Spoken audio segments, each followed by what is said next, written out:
പെങ്ങളെ നമിച്ചു. മണിയെ നോക്കി ഒന്ന് കൈകൂപ്പിക്കൊണ്ട് പോകുന്ന ഗൗതമിനെ കണ്ട് മണിയും ഒന്ന് പകച്ചു നോക്കി. എല്ലാം മനസ്സിലാക്കിയ മട്ടെ നടുമുറിയിൽ വെറ്റിലച്ചെല്ലം പിടിച്ച് ചുവന്ന മോണയും കാട്ടി മുത്തശ്ശി പൊട്ടിച്ചിരിച്ചു. ഗൗതം പോയതും നന്ദൻ്റെ ചുണ്ടിൽ ഒരു കള്ളച്ചിരി നിറഞ്ഞു. അവൻ മെല്ലെ തിരിഞ്ഞ് മണിക്കുട്ടിയെ നോക്കിയതും അവൾ മുഖമൊന്നു കോട്ടിക്കൊണ്ട് വീണ്ടും പണിയിലേർപ്പെട്ടു. ഇതൊരു നടക്കി പോകുന്ന ലക്ഷണമില്ല. അവൻ മെല്ലെ പെറുപിറുത്തു. ഇന്നെന്താ രണ്ടാളും സ്കൂളിലേക്കൊന്നും പോകുന്നില്ലായോ? പാടവർമ്മത്ത് കൂടെ ഗൗതമിൻ്റെ കയ്യും പിടിച്ച് നടക്കുന്നതിനിടയിൽ മുത്തശ്ശി ചോദിച്ചു. ഇന്ന് ശനിയല്ലേ മുത്തശ്ശി, സ്കൂൾ ഉണ്ടാവില്ല. ഗൗതം പറഞ്ഞു. എന്തോന്ന്? കേട്ടില്ല. അവർ ചെവിക്കടുത്ത് കൈവച്ചുകൊണ്ട് നെറ്റി ചുളിച്ചുകൊണ്ട് പറഞ്ഞു. ശനിയല്ലേ, അപ്പോൾ സ്കൂൾ ഉണ്ടാവില്ലാന്ന്. അവൻ കുറച്ച് ഉറക്കെയായി തന്നെ പറഞ്ഞു. പനിയോ? ആർക്കാടാ മോനെ? മുത്തശ്ശിയുടെ മറുചോദ്യം കേട്ട് ഗൗതം ചുണ്ട് കടിച്ചുകൊണ്ട് അവരെ നോക്കി. വെറുതെ അല്ല. മുത്തശ്ശിക്ക് ചെവി വെക്കാൻ കൊണ്ടുവന്ന കുന്ത്രാണ്ട് എവിടെ? അവൻ ഉറക്കെയായി തന്നെ ചോദിച്ചു. ചാവി അല്ലേടാ മണിക്കുട്ടിയുടെ കയ്യിലുള്ളത്. ബെസ്റ്റ്. ഞാൻ ആരോടാ ഈ പറയണേ? നീ എന്തെങ്കിലും പറഞ്ഞോടാ? ഇല്ല എൻ്റെ മുത്തശ്ശി, തമ്പ്രാട്ടി നടന്നാട്ടെ. അവൻ അവരുടെ കയ്യും പിടിച്ച് മുന്നോട്ട് നടന്നു. അവർക്ക് പുറകിലായി തൂക്കുപാത്രവും പിടിച്ചുകൊണ്ട് മണിക്കുട്ടി നടക്കുന്നുണ്ട്. അതിന് പിറകെയായി ചെറുചിരിയോടെ നന്ദനും. മഴമണിമുകിലേ കള്ളപ്പുള്ളിക്കുയിലേ, മഴമണിമുകിലേ കൊത്തിപ്പാടല്ലേ, മഴമണിമുകിലേ. അവൾ പാടുകയാണ്. അതോടെ അവൻ്റെ ചുണ്ടിലെ ചിരിയും നിന്നു. ഇവൾക്ക് മാത്രം എവിടുന്ന ഇത്രയും കുറേ മുകിലിനെ കിട്ടുന്ന എൻ്റെ ഈശ്വര. ഗൗതം ഒരു തിരിഞ്ഞു നോട്ടം. അനിയത്തി അവിടെ തന്നെ ഉണ്ടല്ലോ അല്ലേ? മഴമണിമുകിലേ ടുട്ടുടും ഹൈ ടുട്ടുടും. ആ മ്യൂസിക് വിട്ട് പാടുമ്പോൾ പെട്ടെന്ന് മണിയുടെ വോയിസിനൊരു ചേഞ്ച്. ഗൗതമിന് കാര്യം മനസ്സിലായതുകൊണ്ട് തിരിഞ്ഞു നോക്കാനേ നിന്നില്ല. മണി പുറത്തും കൈവച്ചുകൊണ്ട് മുഖം കൂർപ്പിച്ചുകൊണ്ട് തിരിഞ്ഞു നോക്കിയതും കയ്യിൽ പേരവടിയുമായി നന്ദൻ. കാലമാടം. അവൾ പതുക്കെ വിളിച്ചുകൊണ്ട് അവനെ നോക്കി കണ്ണുരുട്ടിക്കൊണ്ട് മുത്തശ്ശിക്ക് പിന്നാലെയായി തന്നെ ഓടി. ഇന്നേക്കുള്ളത് കിട്ടിയില്ലേ? ഗൗതം ചിരി കടിച്ചു പിടിച്ചുകൊണ്ട് ചോദിച്ചു. അവളാണേൽ ചമ്മിയ ഇളി അങ്ങിളിച്ചു. ആയില്ല. അവളുടെ സംസാരം കേട്ടപ്പോൾ തന്നെ ഗൗതം അറിഞ്ഞൊന്ന് തലയാട്ടി. ഇച്ചിരി ഉളുപ്പ് വേണം. ആർക്കാടാ മോനെ ഉപ്പ് വേണ്ടത്? മുത്തശ്ശിയുടെ ചോദ്യമെത്തി. ഗൗതം അവരെ ഒന്ന് ഇരുത്തി നോക്കി. മണി ചിരി കടിച്ചു പിടിച്ചുകൊണ്ട് അവരെ നോക്കി. നമ്മുടെ തെക്കേല ശാന്തചേട്ടത്തി പറയുകയായിരുന്നു ഇച്ചിരി ഉപ്പ് തരുമോന്ന്. തേക്കല്ലേ, നല്ലതാ. ഈ വാതിലൊക്കെ ഉണ്ടാക്കുമ്പോൾ ഉറപ്പുണ്ടാവും. അതിനും മറുപടി വന്നു. ഗൗതം അവരെ നോക്കി അസലായി എന്ന കണക്കെ ഒന്ന് തലയാട്ടി ചിരിച്ചു. മണി ചിരി കടിച്ചു പിടിച്ചുകൊണ്ട് ഗൗതമിൻ്റെ പിറകിലൊന്ന് തട്ടി. കേൾക്കാത്തോണ്ടല്ലേ, സാരില്ല. അവൾ പറഞ്ഞതും അവൻ്റെ ചുണ്ടിലും ഒരു പുഞ്ചിരി നിറഞ്ഞു. എത്രയൊക്കെ പറഞ്ഞാലും ചിരിച്ചാലും അവർ പറയുന്നത് ക്ഷമയോടെ കേൾക്കാനും അനുസരിക്കാനും ഓരോ സന്തോഷങ്ങളിൽ പങ്കുചേരാനും മണിക്കുട്ടിക്കും ഗൗതമിനും വല്ലാത്തൊരു ആവേശമായിരുന്നു. മുത്തശ്ശിയുടെ സംസാരവും കേട്ട് ചിരിച്ചും കളിച്ചും നടക്കുന്നവരെ നന്ദൻ ഇളം പുഞ്ചിരിയോടെ നോക്കി. നന്ദൻ്റെ വീടിന് ഉമ്മറത്തെത്തിയതും ചാരുകസേരയിൽ ഇരുന്നിരുന്ന അച്ഛൻ വേഗം തന്നെ എഴുന്നേറ്റു. പടിക്കെട്ടുകൾ കയറുന്ന അവരെ താങ്ങിപ്പിടിച്ച നന്ദനെയും ഗൗതമിനെയും സഹായിച്ചുകൊണ്ട് മുത്തശ്ശിയെ ചാരുകസേരയിൽ ഇരുത്തി. അമ്മയെ കുറേ ആയാലും അങ്ങോട്ട് കണ്ടിട്ട്. നേരം വെളുത്തതല്ലേ ഉള്ളൂ, ഊണ് കഴിക്കാൻ സമയമായിട്ടില്ല. മുത്തശ്ശിയുടെ ഉത്തരം കേട്ട് അച്ഛൻ അന്തം വിട്ടുകൊണ്ട് ഗൗതമിനെ നോക്കി. അവൻ ചെവിയിൽ വിരൽ ചൂണ്ടിക്കൊണ്ട് ഇല്ല എന്നർത്ഥത്തിൽ തലയാട്ടി. മണി, ഞാൻ പോയി മുത്തശ്ശിയുടെ ചെവി വെക്കുന്നത് എടുത്തുകൊണ്ട് വരാം. അവൾ അതിനൊന്ന് തലയാട്ടിക്കൊണ്ട് ഉള്ളിലേക്ക് നടന്നു. അവൻ പോയതും മുത്തശ്ശിയും അച്ഛനും സംസാരത്തിനിരുന്നു. അച്ഛൻ എന്തൊക്കെ പറഞ്ഞാലും ഉത്തരം തരുന്നത് മുത്തശ്ശിക്ക് തോന്നിയതുപോലെ. അവരുടെ സംസാരം കേട്ട് ഇളം പുഞ്ചിരിയോടെ നന്ദൻ ഉള്ളിലേക്ക് കയറിപ്പോയി. അപ്പച്ചേ! ഒരു നീട്ടിയ വിളിയോടെ അടുക്കളയിലേക്ക് കയറി ചെന്ന അവളെ നോക്കി അപ്പച്ചി ഒന്ന് ചിരിച്ച് പാചകത്തിലേക്ക് ശ്രദ്ധ നൽകി. അടുക്കള തിണ്ണയിൽ കാലും കയറ്റി വെച്ച് ഉണ്ണിയപ്പം കഴിക്കുന്ന പാറുവിൽ അവളുടെ ശ്രദ്ധ നീണ്ടു. അവളും പാറുവിനോടൊപ്പം കയറിയിരുന്ന് പാത്രത്തിൽ നിന്നും ഒന്നെടുത്ത് കഴിച്ചു. അല്ല മണിക്കുട്ടിയെ, ഇന്നലെ പോയ പോക്കല്ലേ, പിന്നെ ഇങ്ങോട്ട് കണ്ടേയില്ലല്ലോ. അവിയലൊന്ന് രുചിച്ചു നോക്കിക്കൊണ്ട് അവർ ചോദിച്ചു. ഇച്ചിരി തിരക്കിലായിരുന്നേ. നമ്മുടെ തൊടിയിലെ മാവില്ലേ, അതിൽ ഉണ്ണിമാങ്ങ ഉണ്ടായിട്ടുണ്ട്. എൻ്റെ കണ്ണൊന്ന് തെറ്റിയ പിള്ളേരെല്ലാം കൂടെ അത് എറിഞ്ഞു വീഴ്ത്തും. എത്ര പറഞ്ഞാലും കേൾക്കില്ലാന്നേ. അവരെ കോടിച്ച് അവിടെ തന്നെ അങ്ങ് കൂടി. പറയുന്നതിനോടൊപ്പം ഉണ്ണിയപ്പം നുള്ളി വായിലേക്കാക്കിക്കൊണ്ട് അവൾ ചിരിച്ചു. പാറു മത്സരിച്ച് തീറ്റ തന്നെ. മണി അവളെ ഒന്ന് തട്ടിയതും അവൾ തരിപ്പ് കയറി ചുമച്ചു. വായിൽ കുത്തി നിറച്ച ഉണ്ണിയപ്പം കണ്ടപ്പോൾ തന്നെ മണി അവൾക്ക് വെള്ളമെടുത്ത് നീട്ടിയതും അവൾ ധൃതിയിൽ അത് കുടിക്കാൻ തുടങ്ങി. മെല്ലെ കഴിക്കിരി അസത്തെ, ജോലിക്ക് സഹായമൊന്നും ഇല്ലെങ്കിലും തിന്നാൻ മുൻപില്ല. അപ്പച്ചി പറഞ്ഞതും മണി അവളെ നോക്കി കളിയാക്കി ചിരിച്ചു. അവൾ അതൊന്നും കൂസാക്കാതെ തീറ്റ ആരംഭിച്ചു. തിന്നാനെങ്കിലും വരുന്നുണ്ടല്ലെന്ന് കരുതി അഭിമാനിക്കമ്മ, അല്ലാതെ ഇവിടെ ചിലരെ പോലെ തോണ്ടിരിക്കില്ല. ഉണ്ണിയപ്പത്തിൽ തോണ്ടിയിരിക്കുന്ന മണിക്കുട്ടിയെ നോക്കി അവൾ പറഞ്ഞതും മണി പല്ല് കടിച്ചുകൊണ്ട് കയ്യിലിരുന്നത് കൂടി അവളുടെ വായിൽ കുത്തിക്കയറ്റി. അതൊന്നും കൂസാക്കാതെ ഒരു ഇളിയും ഇളിച്ചുകൊണ്ട് അവൾ അതും അകത്താക്കി. ശാവാം. മണി ഒന്ന് മുഖം ചുളിച്ചു. അല്ല മണിക്കുട്ടിയെ, നന്ദൻ ഇന്നലെ അവിടെ ആയിരുന്നല്ലേ? അപ്പച്ചിയുടെ ചോദ്യത്തിന് അവൾ ഒരു ഇളിഞ്ഞ ചിരി നൽകി. അത് മുത്തശ്ശിയേക്കാണ്, അവൾ പരിങ്ങിക്കൊണ്ട് പറഞ്ഞു. പറഞ്ഞായിരുന്നു, പിന്നെ വിളിച്ചിട്ട് കിട്ടിയില്ല. അപ്പം ഇവളാ പറഞ്ഞേ തറവാട്ട് കിടന്നിട്ടുണ്ടാവുന്നു. അപ്പച്ചി പണിക്കിടെ ഓരോന്ന് പറഞ്ഞുകൊണ്ടിരുന്നു. മണി പല്ല് കടിച്ചുകൊണ്ട് പാറുവിനെ നോക്കി.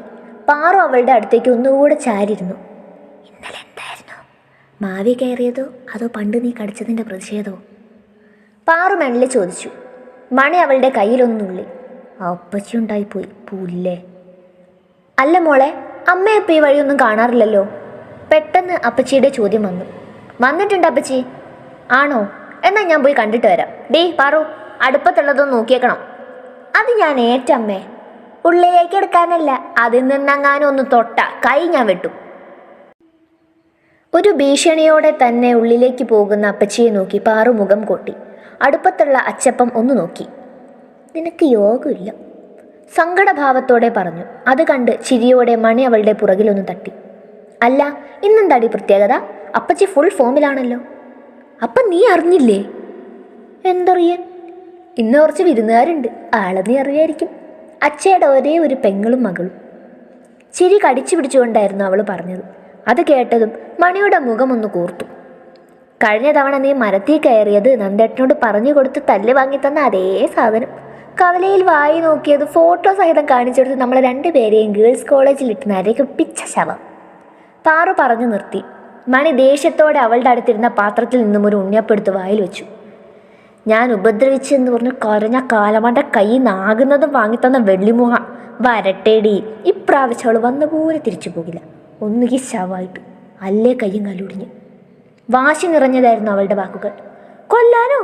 എനിക്ക് പേടിയോ? ഫ്ലോയിൽ പോയിരുന്ന സാധനം കുളമാക്കി കൈ കൊടുത്തപ്പോൾ പാറുവിന് സമാധാനമായി. പാറു അവളെ ഒന്ന് ദയനീയമായി നോക്കി. ശാവം, ഒരു ഫ്ലോയ്ക്ക് വേണ്ടി പറഞ്ഞതാടി. എന്തായാലും ഇപ്രാവശ്യം നമുക്ക് കലക്കണം. നോക്കിക്കോ ഈ മണിക്കുട്ടി എന്താ ചെയ്യാൻ പോകുന്നതെന്ന്. അവൾ ഇവിടെ ഒന്ന് പേടിച്ചോടണം. അവസാനം നമ്മളോടാതിരുന്നാൽ മതി. അതിന് മണി അവളെ ഒന്ന് കടുപ്പത്തിൽ നോക്കി. നീ നോക്കണ്ട, പഴയ പോലെയല്ല. ഏട്ടൻ തലോടിയാൽ പോലും ഒടുക്കത്തെ വേദനയാ. അപ്പം അടിയുടെ കാര്യം ഓർക്കാനേ വയ്യ. അവൾ മുഖം ചുളിച്ചുകൊണ്ട് പറഞ്ഞു. അല്ല, എന്താടി ഒരു കരിഞ്ഞ മണം? മുഖം കൂർപ്പിച്ച് വെച്ചുകൊണ്ട് മണി പറഞ്ഞതും പാറു ഞെട്ടിക്കൊണ്ട് അടുപ്പത്തേക്ക് നോക്കി. എണ്ണയിൽ കിടന്ന് കറുകറുത്ത അച്ചപ്പം കണ്ടതും അവളൊന്ന് ഞെട്ടി ധൃതിപ്പെട്ടുകൊണ്ട് പാത്രം ഇളക്കി വെച്ചു. നമ്മളൊന്നും അറിഞ്ഞിട്ടില്ല, കണ്ടിട്ടില്ല. പാറു ഒന്നും അറിയാത്തവളെ പോലെ മണിക്കുട്ടിയുടെ കൈയും പിടിച്ച് ഉള്ളിലേക്ക് നടന്നു. പാറു, മണിക്കുട്ടി. റൂമിലിരുന്ന് സംസാരിക്കുന്നതിനിടയിൽ ഡോറിൽ മുട്ടിക്കൊണ്ട് ഗൗതമിൻ്റെ വിളി വന്നു. എന്താ ഏട്ടാ? പാറു വിളി കേട്ടുകൊണ്ട് ഡോറ് തുറന്നതും രണ്ട് കൈയും കെട്ടിക്കൊണ്ട് വാതിൽ പടിക്കൽ തന്നെ നിൽക്കുന്ന ഗൗതമിനെയും നന്ദനെയും കണ്ട് അവൾ ആദ്യം ഒന്ന് ഞെട്ടി. പക്ഷേ മണി അവരെ വലിയ മൈൻഡൊന്നും കൊടുക്കാതെ ബെഡിൽ കിടന്ന പുസ്തകം കയ്യിലെടുത്തൊന്ന് മറിച്ചുകൊണ്ടിരുന്നു. അവളുടെ ഭാവം നന്ദനിൽ ചെറുചിരി ഉടലെടുപ്പിച്ചിരുന്നു. അവർ രണ്ടുപേരും പാറുവിനെ മറികടന്നുകൊണ്ട് ഉള്ളിലേക്ക് കടന്നു. അവരുടെ പിന്നാലെയായി തന്നെ അല്പം പേടിയോടെ പാറുവും. അച്ചപ്പം കരിച്ചതല്ലേ, അതിൻ്റെ പേടിയില്ലാതിരിക്കുമോ? ഇനി ഏട്ടൻ്റെ ഉണ്ണിയപ്പം കഴിച്ചതുകൊണ്ടാകുമോ? പാറു കാര്യം പിടിച്ച ചിന്തയിലാണ്.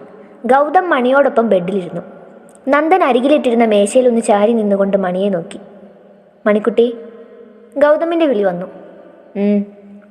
അവൾ അല്പം ഗൗരവത്തോടെ തന്നെ വിളി കേട്ടു. എങ്കിലും പുസ്തകത്തിൽ നിന്നും കണ്ണു മാറ്റിയില്ല. നന്ദൻ അല്പം ദേഷ്യത്തോടെ കയ്യിലെ പുസ്തകം ഒന്ന് പിടിച്ചു വാങ്ങി. അവൾ എന്തുകൊണ്ടോ ഒന്നും പ്രതികരിച്ചില്ല. മണി. എന്താ ഏട്ടാ? അവൾ അല്പം ദേഷ്യത്തോടെ വിളി കേട്ടു. പാറു, നീ അറിഞ്ഞു കാണും ശ്രുതി അപ്പച്ചി വരുന്ന കാര്യം. അപ്പം മുറപ്പെണ്ണ് വരുന്ന സന്തോഷത്തിലെന്നല്ലേ? കാലമാണ്. മണി ദേഷ്യത്തോടെ പിറുപിറുത്തു. എല്ലാം അറിഞ്ഞുകൊണ്ട് നന്ദൻ അവളെ ഒന്ന് ഇടം കണ്ണിട്ട് നോക്കി. കേൾക്കുന്നില്ലേ? അവൻ ഗൗരവത്തോടെ ചോദിച്ചു. അവളൊന്നും മിണ്ടിയതേയില്ല. കഴിഞ്ഞ തവണ നിങ്ങൾ അവളോട് കാണിച്ചത് ഇപ്രാവശ്യം ആവർത്തിക്കരുത്. മണി, പ്രത്യേകിച്ച് നിന്നോടാ. നീയാണ് അവളെ വഷളാക്കുന്നത്. നിനക്കെന്തെങ്കിലും ദേഷ്യം ഉണ്ടെങ്കിൽ അത് ഉള്ളിലൊതുക്കിയാൽ മതി. അതെൻ്റെ മുറപ്പെണ്ണിനോടെങ്ങാനും കാണിച്ച അറിയാലോ എന്നെ. അവൻ ദേഷ്യത്തിൽ തന്നെയായിരുന്നു പറഞ്ഞത്. അവൾക്ക് അതിൽ നിന്നും ആകെ കേട്ടത് എൻ്റെ മുറപ്പെണ്ണ് എന്നൊരു പദം മാത്രമായിരുന്നു. അവൾ പെട്ടെന്ന് തല ഉയർത്തി അവനെ നോക്കി. ഉരുണ്ട കണ്ണുകൾക്ക് ഇന്ന് എന്തെന്നില്ലാത്ത ദേഷ്യം കൂടി കലർന്നിരുന്നു. ആ ഒരു നോട്ടം കൊണ്ട് തന്നെ അവൻ അല്പം പതറി. അവളുടെ കൈ പിടിച്ച ഗൗതമിൻ്റെ കൈ അവൾ അല്പം ദേഷ്യത്തോടെ തട്ടിയെറിഞ്ഞു. ഉള്ളിൽ കൊണ്ടു നടന്ന ഇഷ്ടം അത് ദേഷ്യമായി മാറിയതുപോലെ. ഞാനിവിടെ ഉണ്ടായാലല്ലേ പ്രശ്നം. ഞാനായിട്ട് ആരെയും കേടുവരുത്താനോ ആരുടെ മുറപ്പെണ്ണിനെ വേദനിപ്പിക്കാനോ വരുന്നില്ല, പോരെ? അതും പറഞ്ഞുകൊണ്ട് അവൾ എഴുന്നേറ്റു. ഉദ്ദേശിച്ചത് മാറിപ്പോയതുപോലെ നന്ദൻ അവളെ ദയനീയമായൊന്നു നോക്കി. എന്തുകൊണ്ടോ പാറുവിൻ്റെ മുഖവും മാറിയിരുന്നു. നന്ദനെ മറികടന്നുകൊണ്ട് അവൾ അതിവേഗം താഴേക്ക് നടന്നു. പിന്നിൽ നിന്നും പാറുവിൻ്റെ വിളി കേട്ടിട്ടും അവൾ നിന്നില്ല. എല്ലാത്തിനോടും ഒരുതരം വാശിയായിരുന്നു. പുറത്തെത്തിയതും അച്ഛനും അമ്മയും എന്തൊക്കെയോ പറയുന്നുണ്ട്, എങ്കിലും അവളുടെ കാതുകളിൽ അത് സ്പർശിച്ചില്ല. അവളുടെ അരികിലൂടെ ഒരു വണ്ടി പടിപ്പുര കടന്നുള്ളിലേക്ക് പോയി. അവൾ അധികം അകലും മുൻപേ നന്ദേട്ട എന്നൊരു പെൺകുട്ടിയുടെ ശബ്ദം അവളുടെ കാതുകളിൽ പതിഞ്ഞു കിടന്നു. ഇപ്രാവശ്യം എന്തുകൊണ്ടോ അവളുടെ കണ്ണുകൾ നിറഞ്ഞു. ഒന്ന് തിരിഞ്ഞു നോക്കാൻ പോലും ധൈര്യമില്ലാതെ വയലിലൂടെ അവൾ പരമാവധി വേഗത്തിൽ നടന്നു. കയറി വന്ന പെൺകുട്ടി അവനെ കെട്ടിപ്പിടിക്കുമ്പോഴും അവൻ്റെ കണ്ണുകൾ ദൂരെ ഓടിമറയുന്ന മണിക്കുട്ടിയുടെ പിന്നാലെയായിരുന്നു. നന്ദേട്ട, എത്ര കാലമായി കണ്ടിട്ട്? ആ പെൺകുട്ടി അവനെ നോക്കി മനോഹരമായൊന്ന് ചിരിച്ചു. അവനും പ്രയാസപ്പെട്ടുകൊണ്ട് ചിരിച്ചു. മോളെ പാറു, ശ്രുതിയെ ഉള്ളിലേക്ക് കൊണ്ടുപോ. ഉമ്മറത്തിണ്ണയിൽ നിൽക്കുന്ന പാറുവിനെ നോക്കി അവൻ പറഞ്ഞു. പാറു അവനെ നോക്കി ഒന്ന് പുച്ഛിച്ചു. അമ്മ, ഞാൻ വായനശാല വരെ ഒന്ന് പോയിട്ട് വരാം. അതും പറഞ്ഞുകൊണ്ട് അവൾ ഇറങ്ങി. പാറു, നിന്നോടാ, അല്പം ഗൗരവത്തോടെ നന്ദൻ പറഞ്ഞു. പാറു അവനെ ഒന്ന് നോക്കാൻ പോലും തയ്യാറായില്ല. അവളുടെ പോക്ക് എല്ലാവർക്കും അത്ഭുതമായിരുന്നു. കാരണം എത്ര വഴക്ക് കൂടിയാലും ഒരു നോട്ടം കൊണ്ടുപോലും അവഗണിക്കാത്ത 2 പേരാണ് അവിടെ നിന്നും ഒഴിഞ്ഞുപോയത്. ഏട്ടൻ അങ്ങനെ പറഞ്ഞപ്പോൾ നിനക്ക് വിഷമമായോടി? വായനശാലയിൽ തേൻനെല്ലിക്കയും കഴിച്ച് മണിക്കുട്ടിയുടെ തോളിൽ ചാരി കിടന്നുകൊണ്ട് പാറു ചോദിച്ചു. മണി ഒന്ന് ഇളിച്ചു കൊടുത്തു. എനിക്ക് എൻ്റെ പൊന്നോ, ചിരി വന്നിട്ട്. പിന്നെ എന്തിനാടി കോപ്പ ഇറങ്ങിപ്പോന്നത്? പിന്നെ അങ്ങനെ പറയുന്നതും കേട്ട് അവിടെ നിൽക്കണോ? ഞാൻ ഇറങ്ങിപ്പോന്നില്ലേ, കാണായിരുന്നു. കഴിഞ്ഞ തവണ ചെയ്ത ഗുണ്ട് കേസ് മുതലെല്ലാം പെറുക്കി പറയാൻ 2 പേരെ നിർത്തി പൊരിച്ചാണ്. എന്നതോടെ കഴിയായിരുന്നു എല്ലാം. രക്ഷപ്പെട്ടതാ മോളെ. മണി ഒരു കൂസലും കൂടാതെ പറഞ്ഞുകൊണ്ട് കയ്യിലെ പുസ്തകത്തിലേക്ക് തന്നെ ഊളിയിട്ടു. ഇനി എന്താ നിൻ്റെ പ്ലാൻ? 5 മണിക്ക് ഇത് ക്ലോസ് ആകും. എന്നിട്ട് എവിടെയാ പോകുക? നീ വീട്ടിലേക്ക് വരുന്നു? ഏയ്, ഇന്ന് വന്നാൽ ശരിയാകില്ല. ഒന്നുമില്ലേലും വലിയ ഡയലോഗ് അടിച്ച് ഇറങ്ങിയതല്ലേ. ഞാൻ തറവാട്ടിലേക്ക് പോവാ, നീ തിരികെ പൊയ്ക്കോ. കോപ്പ്, നീ വിഷമിച്ചിറങ്ങിയതാണെന്ന് കരുതി ഏട്ടനെ നന്നായി അവോയ്ഡ് ചെയ്തിട്ടാണ് ഞാൻ പോകുന്നത്. ഇനി എങ്ങനെയാ വീട്ടിൽ കയറുക? വേണ്ടായിരുന്നു. ഡേ, നിന്നോട് ആരെങ്കിലും പറഞ്ഞോട് ഈ ചാടിത്തുള്ളി വരാൻ? നീയായി കുറിച്ചതല്ലേ, നീ തന്നെ ചോദിച്ചു. കയ്യിലെ പുസ്തകം ഷെൽഫിൽ തന്നെ വെച്ച് മണി പറഞ്ഞുകൊണ്ട് പുറത്തേക്ക് നടന്നു. പാറു വേണ്ടായിരുന്നു എന്ന എക്സ്പ്രഷൻ ഇട്ട് നിൽക്കുകയാണ്. പിന്നെ അവരുടെ മുമ്പിൽ അല്പം ഗൗരവത്തിൽ നിന്നോണം. പഴയ പോലെ ഇളിച്ച് പ്ലാനൊക്കെ നശിപ്പിച്ച പിന്നെ ഇളിക്കാൻ ഈ പല്ല് കാണത്തില്ല, മനസ്സിലായോ? മണി പറയുന്നതൊക്കെ പാവം കുട്ടിയെപ്പോലെ തലയാട്ടി കാണിക്കുകയാണ് പാറു. പിന്നെ എന്നെ ചോദിച്ചാൽ ഒന്നും മിണ്ട, ഇച്ചിരി സങ്കടം പറ്റിക്കോ. മണി കാര്യങ്ങളെല്ലാം പറഞ്ഞ് മനസ്സിലാക്കി. എടി കുരുട്ടേ, എവിടുന്ന് വരുന്നടി ഇതുപോലെയുള്ള ബുദ്ധികൾ? ഓർമ്മ വെച്ച കാലം മുതൽ മനസ്സിലിട്ട് നടക്കുന്നത് നിൻ്റെ ഏട്ടനല്ലേടി. അപ്പം ഇതല്ല, ഇതിനപ്പുറം വരും. നീ ചെല്ലാൻ നോക്ക്. പിന്നെ നിൻ്റെ ഏട്ടനെ പ്രത്യേകം ശ്രദ്ധിച്ചോ. ഇന്ന് പറഞ്ഞത് കേട്ടില്ലേ, മുറപ്പെണ്ണാണെന്ന്. ആ മുറപ്പെണ്ണിൻ്റെ പുറം മുറം പോലെ ആക്കണ്ടെങ്കിൽ അടങ്ങി ഒതുങ്ങിയിരിക്കാൻ പറഞ്ഞേക്ക്. മിക്കവാറും അങ്ങേരുടെ അന്ന് എൻ്റെ കൈ ഉണ്ടാവും. ചെല്ലും. അവളെ പറഞ്ഞയച്ചുകൊണ്ട് മണി മുന്നോട്ട് നടന്നു. പാറു, മണി എവിടെ? കയറി ചെന്നപാടെ ഗൗതമിൻ്റെ ചോദ്യം കേട്ട് അവളുടെ നോട്ടം നേരെ ചെന്ന് പതിഞ്ഞത് ഗൗതമിന് തൊട്ടടുത്തായിരിക്കുന്ന നന്ദനിലാണ്. അവൾ ചുണ്ടുകൊട്ടിച്ചിരിച്ചു. വേറൊരു അഭിനയം. ഒന്നും മിണ്ടാതെ ഉള്ളിലേക്ക് കയറിപ്പോയതും നന്ദൻ നെറ്റിയിൽ വിരൽ മുട്ടിച്ചിരുന്നു. ഡാ, ഗൗതം ചിരിയോടെ അവനെ തട്ടി വിളിച്ചു. പേടികൊണ്ട് പറഞ്ഞു പോയതാ. കഴിഞ്ഞ തവണത്തേത് തന്നെ അറിയില്ലേ, ഗുണ്ടാണ്ട് 2 പേരും കൂടി ആ പെണ്ണിൻ്റെ റൂമിൽ വെച്ച് പൊട്ടിച്ചത്. ഒന്ന് മാറി അവൾക്ക് എന്തെങ്കിലും സംഭവിച്ചിരുന്നെങ്കിലോ? ഈ കണ്ട കളി പോലെ ആകോ? കേസാകില്ലേ? പറഞ്ഞു വന്നപ്പോൾ ഇങ്ങനെയായി ആകെ. അവൻ്റെ തലയിൽ പെരുപ്പം അനുഭവപ്പെട്ടിരുന്നു. ഗൗതം ചിരിയോട് അവൻ്റെ തോളിലൊന്ന് തട്ടി. ഡാ, അവൾക്ക് നീ ചീത്ത പറഞ്ഞതിലല്ല പ്രശ്നം. അതിനിടെ ഒരു വാക്ക് നീ പോലും അറിയാതെ വന്നുപോയി. മുറപ്പെണ്ണ്. നിന്നോട് രാവിലെ തന്നെ എല്ലാം പറഞ്ഞതല്ലേ. നീ പോയി കൂട്ടിയിട്ട് വാ അവളെ. പിന്നെ വരുന്നതിന് മുന്നേ എല്ലാം പറഞ്ഞു തീർത്തേക്കണം. എന്നത്തെയും പോലെ തല്ലുണ്ടാക്കി നടക്കാനാണ് ഭാവെങ്കിൽ ദൈവത്തിനാണ് ഈ പരിപാടിക്ക് ഞാനില്ല. ഇച്ചിരി വാശി ഉണ്ടെന്നുള്ളൂ. പറഞ്ഞാൽ മനസ്സിലാവും. നീ ചെല്ല്. പിന്നെ വിലപിടിപ്പുള്ള പലതുമുള്ള വീട് തല്ലുണ്ടാക്കി നശിപ്പിക്കരുത്. കൈകൂപ്പി ചിരിച്ചുകൊണ്ട് ഗൗതം പറയുന്നത് കേട്ട് അവൻ ചിരിയോടെ എഴുന്നേറ്റ് പുറത്തേക്ക് നടന്നു.